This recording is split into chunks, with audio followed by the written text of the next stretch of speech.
And, you know, and I've watched your show a lot, and, you know, and I've watched your show a lot. And well, with all the screeching recently about Vladimir Putin and Russia and treason, it's been easy to miss the real news. We have some real news. The United States is inching closer, apparently, to some kind of conflict with Iran. Yeah, why? Because if there's one thing Washington loves more than open borders and fat lobbying contracts, it's pointless wars half a world away. If President Trump decides to go to war with Iran, it will destroy his presidency, just as the Iraq War destroyed the presidency of his Republican predecessor, George W. Bush. Attacking Iran is not like intervening in Libya or Syria, or even like invading Iraq. It entails far greater risk and much higher costs. Does anyone outside of Washington actually support a new war in Iran? No entry to. Now we know that Iran has lied and has cheated time and again.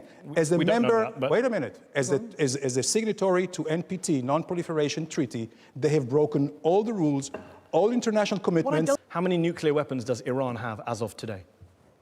Right now, I hope none. Okay, how many does Israel have? No idea. No idea? Has Israel ever threatened? Do you recognize the hypocrisy of Israel having a secret illicit nuclear weapons program that it won't open up its doors to and won't talk about, and then lecturing everyone else in the region about nuclear weapons? Absolutely not. You know why? You talked about hypocrisy. I'll tell you.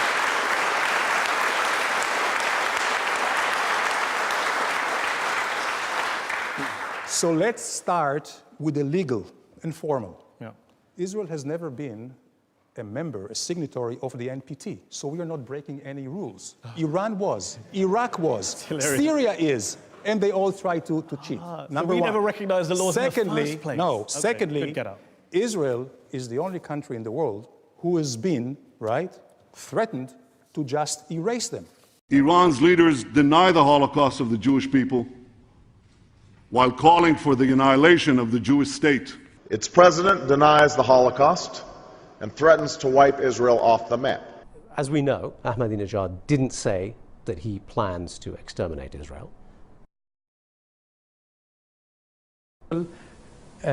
Is an unnatural creature. It will not survive. They didn't say we'll wipe it out, you're right.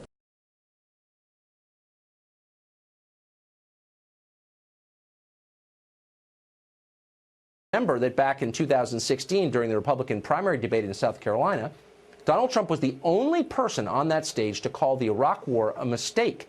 He vowed never to repeat anything like that and promised that if elected, he would act only in America's interests. You and I know that there are a lot of people who would welcome conflict with Iran. That's obvious.